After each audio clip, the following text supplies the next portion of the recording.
Hello everyone, this is Jill with Fiber Floozie Crafts. Welcome to another tutorial, and this is continuing our series on You Can Knit. So today I am showing you this triangle shawl, and I am still working on it, but I am using Lion Brand jeans yarn in Stonewash and Brand New, I think, are the two colors. Now, Lion Brand jeans yarn is 100 grams, 3.5 ounces, 246 yards. It's a number 4, 100% acrylic yarn. It is machine wash and dry. So that's the yarn I'm using on this shawl. Now, my camera is having a little trouble with the lighting on this shawl. Things are showing up kind of odd because it's a very dark color. And because of that, I don't want to show you how I'm doing this with this sample, but I do want to point out a few things here before I move to our beginning sample. So this is started the same way that we did the beginner knit dishcloth. And I will link that up in the corner for you. So if you have not watched that, you can go there and learn how to do the cast on and how to make that washcloth. And you start with 3 stitches, and we do a garter stitch, and then we move into the stockinette stitch here. And this is very random. You can pick and choose however you want to do this. And I will show you how I do that as we go along. And I'm using size 8 knitting needles. Now this particular one is just an older knitting needle that I already had. Nothing very fancy about it at all. It's a metal one, and I'm on a 24-inch cord.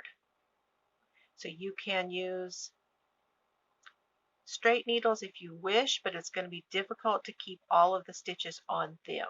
So I do suggest getting a circular on a 24-inch cord or a set of interchangeable, and I will show you those. These are the interchangeables that I have. I'll move this out of the way. Okay, these interchangeables happen to be the Chai-Goos that I got myself for my birthday, and they are interchangeable because you can unscrew these and take them off and change the cord on those. So when they do not remove, they're called a fixed cable. So either or is absolutely fine as long as they are a size 8. So here we have the yarn that I am going to show you how to do this with.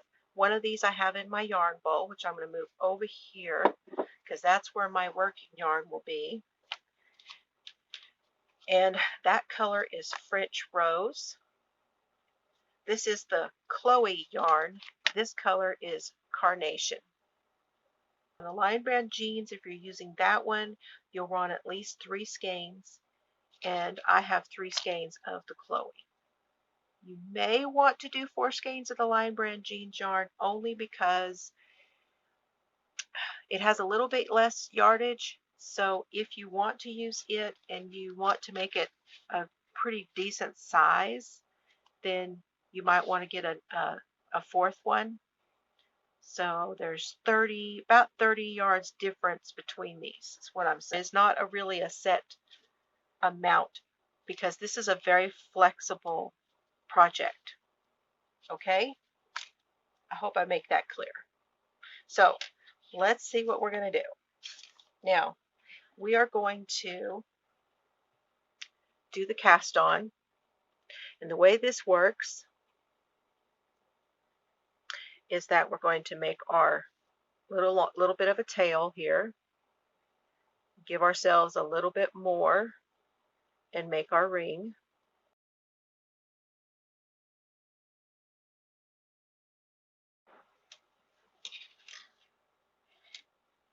Okay, so this is our first loop, and now we're going to make 2 more stitches on here.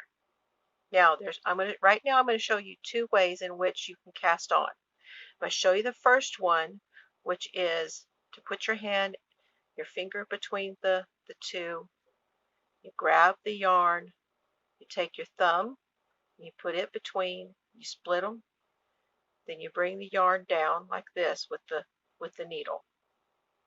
Okay, now this particular way, you can take your needle, stick it right up underneath there, that yarn right on that thumb. You can let go and put a stitch on.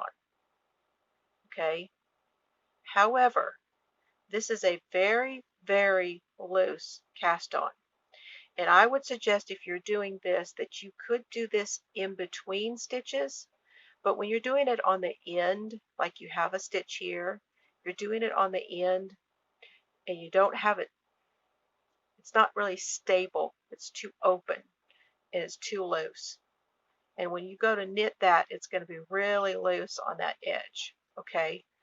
So I would suggest doing the long tail cast on, which is a long tail, and you're working yarn. Put your index finger through there. You grab the yarn down here with these fingers.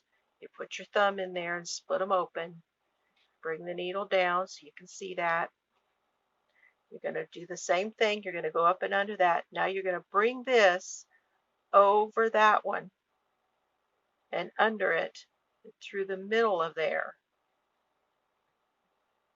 Let go with the thumb again and put it on. Because what you did was you cinched that down. So we're like this. Okay. Put our finger in. Grab those down here like this. Put our thumb in there. Split them.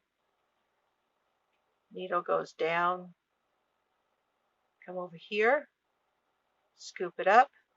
Bring it over this one and under it and through the middle, and there's another stitch. Now watch that back, but again, I have this in another video if you want to go back and look at that. Okay, now I'm going to show you how we're going to knit this. Now all of this is exactly like we did when we did that dishcloth. So if you did that with me, or if you want to go back and watch that also to see how to do that, that's the exact same way that this is going to start. Okay. So you're going to come over here on the left of this stitch. So the right hand needle is going to come to the left of the stitch on the left hand needle over here. Go up and go through that and to the back. Now I am a thrower, which means I'm going to throw that yarn around the needle. I'm going to bring this right needle down where I see that yarn, and then I'm going to take it off of that needle, and that's a knit stitch. Now we're going to knit front and back, and I have a little video where I did this, the knit front and back, so I'll put that up here where you can go and see that too.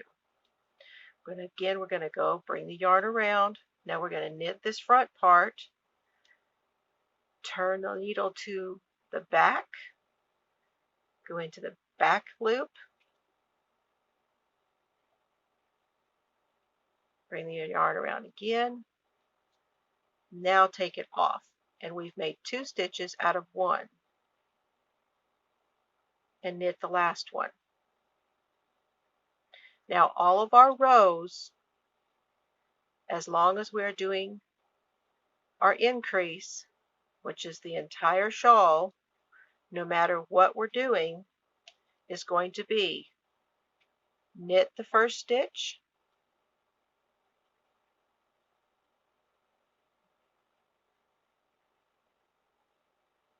knit through the front and the back,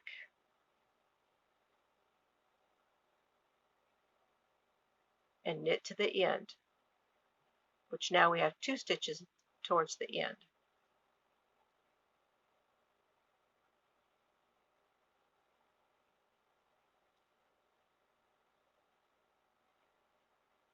Now we have our first garter ridge. And a garter ridge, like I said, that is produced when you knit over and knit back. That produces 1 ridge. Over and back is 1 ridge. So every time you see a ridge, that's 2 rows.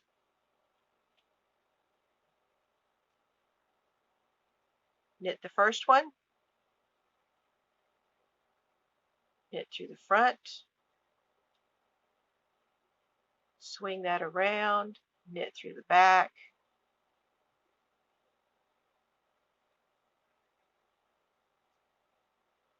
and knit to the end.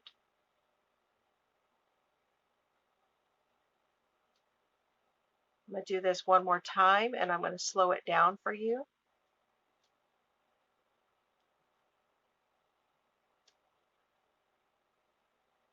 Turn our work.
Okay, we're coming up to the end of this row,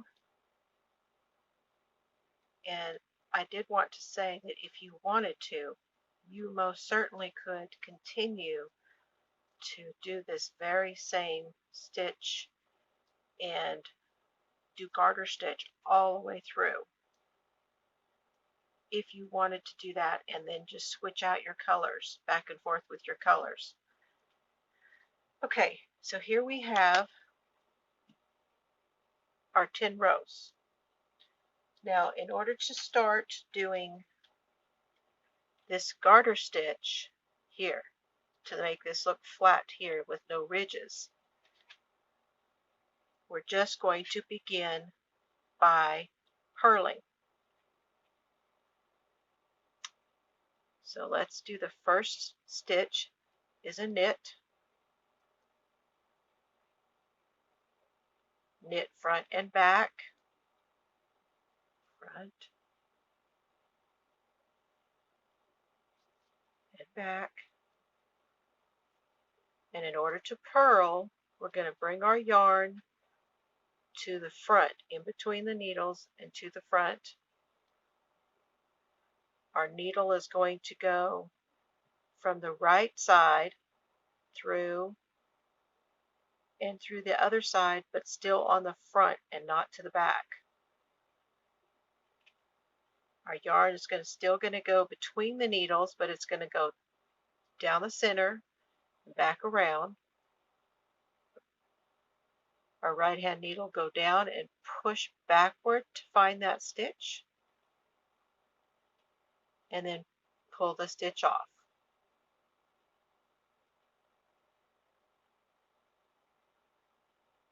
And I did show you how to do this in the diagonal knit dishcloth that we did together. So I'll put that up here, that way you can go and check that. We're going to purl all the way across to the other end.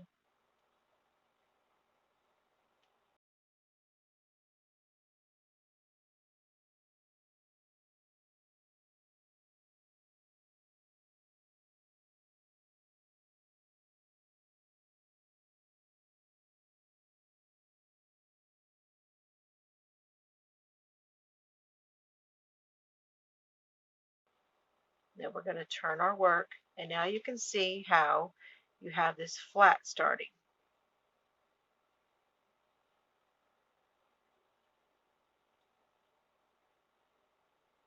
And you can see your knit stitches, which are the two legs and not the bumps. It's the two legs, that's the knit. So on this side, we're going to knit the first stitch,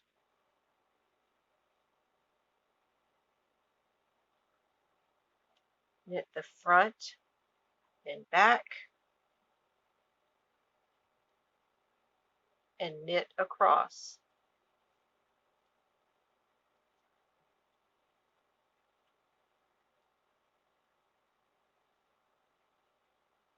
So when you are doing stockinette, you knit across and you purl back. And that gives you that flat fabric that shows the knit on one side and the purl on the other. Now on this side, we purl. So we can see that's our knit there. And this is our purl with our purl ridges. So we're going to purl, but first we're going to knit the first stitch,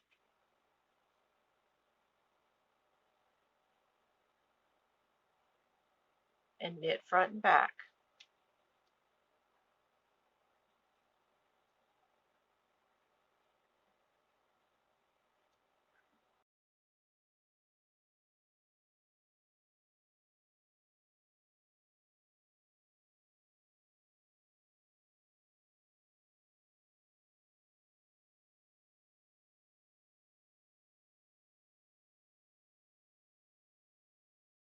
As you are working, wherever your yarn is on the right side, it's going to be either at the back or it's going to be at the front.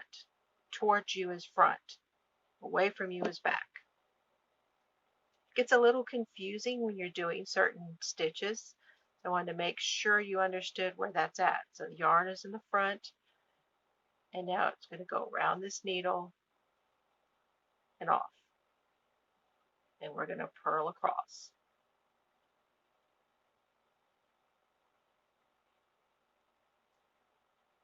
So that's going to give us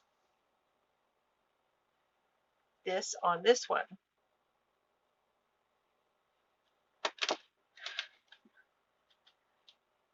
Where we went from purl, then we went to stockinette, and then I want you to go ahead and do a few lines of that, and then I'm going to show you how we're going to go back to purling so that we stop the flat work and go back to ridges. And I'll be back with you after a few rows. Do another 10 rows of that, and I'll see you back here. Okay, so we just finished our knit row, and now we're going to transition from back from stockinette to garter. So we're going to turn our work around, and you can see we're on the purl side right here. Okay, these are all of our purls. There's our knit side, here's our purl side. Now, in order to switch back, we're simply going to knit. So again, we knit the first stitch. We're going to knit front and back.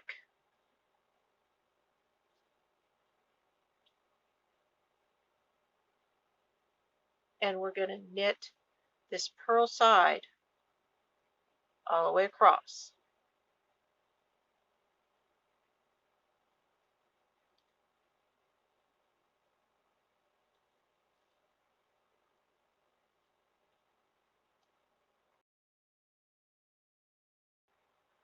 See, now we have purl bumps again. So now we just knit back and forth again, doing more purl ridges.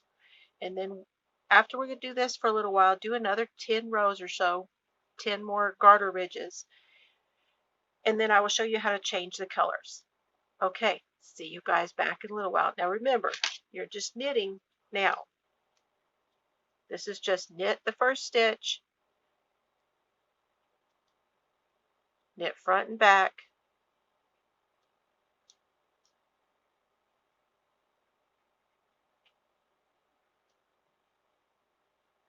and knit to the end.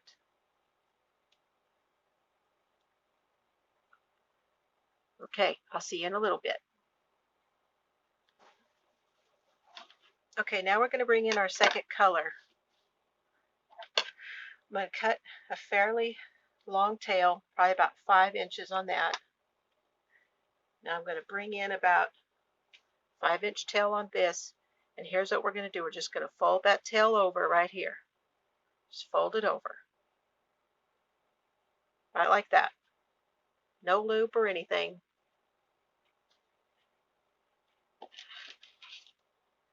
We're going to put, we're show you how to change color. We're going to put our needle in as if to knit. I'm going to take that loop there, put it right over the top, and knit with it. Now it's going to be a little loose, so just be careful that you're not knitting with your tail. Be careful that you still have a tail there. Now we're going to bring that around. Going to knit front, knit back. Now each time I go back and I pull it just a little to kind of tighten things up, okay? You'll do it again when you come back around. And now we're just going to knit. And we'll have our new color. Now the reason, okay, I'm doing this on the front side. This is the front side, and I know this is the front side because I can see the stockinette on this side. Whereas on the back side, it's all pearls. Now where you made your transitions, you will see there's a slight line there and there where I made my transitions, but it's really not very noticeable. However, you are going to see the line on the back side where you changed your color. Right here, where I'm changing the color, I'm going to see it, but I'm going to see it on the back side. So make sure, and you can mark the front with the marker if you want to, you know, put a stitch marker on there and say, okay, this is the front.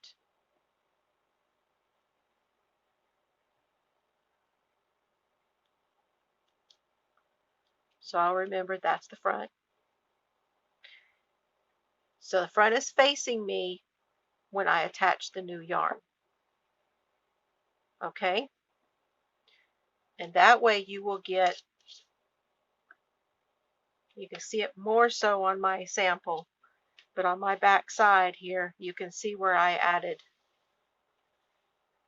the extra yarn, the new color. But it's all on my back side because I always did it when I had the front side facing when I attached my yarn. So you don't see any of those transitions on the front. So now you can just keep going, and you could do what I did, which is just switch colors ever so many rows. I've been doing a few rows of garter and then a few rows of stockinette, and then I do a few more rows of garter, and then I attach the color and do some garter, do some stockinette, you know. I even do one row of a garter ridge and then go right back to the knit, and my knit sections are my stockinette sections are a little bit shorter and a little bit bigger in places. Just vary it up, and you can make a complete shawl this way. Now I did want to tell you also, one of the great things about this pattern, if you got this to a decent size to where you said, well, even like right now, where I'm at right now, if I wanted to, I could start decreasing, because this decreases exactly like the grandma's dishcloth. We're just going to decrease on the side, go across, decrease on the side, go across until it's back down to the 3 stitches. So if you thought this was big enough to be a small child's blanket, you could start your decrease and just switch up your colors and do it that way. If you wanted this to be a larger blanket, you could do the same thing. As soon as it gets as big as you want it to be, then you start your decrease and go back to your 3 stitches, and you have a square. It's just that your lines are going to be going this direction at an angle. Okay, guys, I'm going to do a few more rows of this, and that's about all I can tell you about this pattern until we get up into the edge, and then I will show you how to bind off the edge. Okay, so I'm going to do a little bit more, and then I will show you how to bind off. So I'll see you then. I know I didn't go very far, but I think you will understand. So this is just a sample anyway. You know I'm not going to do the whole shawl with you, but now we are going to cast off or bind off. Those are both terms for the same thing. A lot of times bind off will be used when someone in a pattern wants you to take out a few stitches. Bind those few stitches and then you move on. So that is where it's most often used, as bind off. Most of the time at the end of a pattern you will be asked to cast off, because we did the deal where we cast them on. Now we're going to cast them off. So you do not need to increase on the cast off edge. So we don't need to do our knit front back here. We're just going to go ahead and cast them off. So I'm going to knit the first stitch,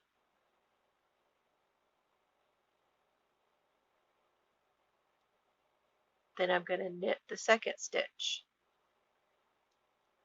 Now I have 2 stitches on my needle, my right hand needle.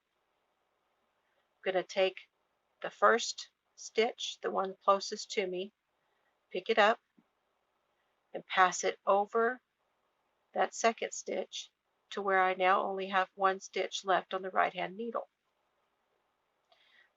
Then I'm going to knit another one. Now I'm going to take that first stitch over here again and pass it over that stitch.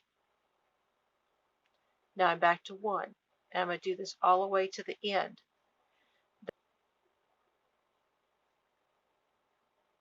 Knit. Now take that first one, pass it over the second one, all the way across until we have cast off all the stitches.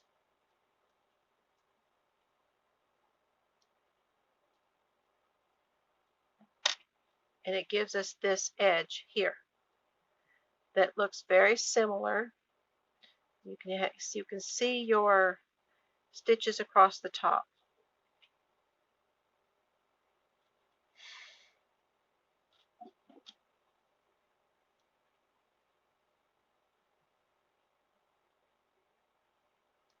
Do a few more with you. When you get to the last one, you'll just pull that through and you'll be done, and you just tuck that end in, weave in all your ends, and your shawl will be finished.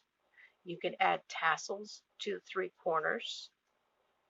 You can add fringe if you want, whatever you wish to do with it. And if you really wanted to get creative, you could crochet a border around the outside, pick up stitches and crochet a border. There's all kinds of things you could do.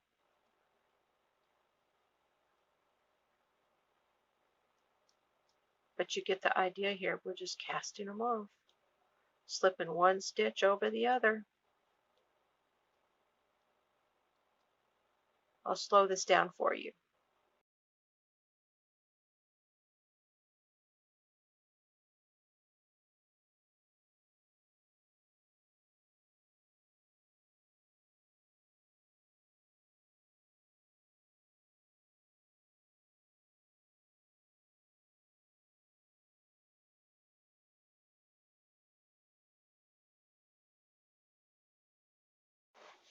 Okay, so here is our triangle. And you can see our edges look great. Everything looks great. You have a nice squishy fabric with that garter stitch. And they have an interest of the stockinette stitch in between. We have cast those stitches off and we have a nice pretty edge. Now you just have to weave in your ends.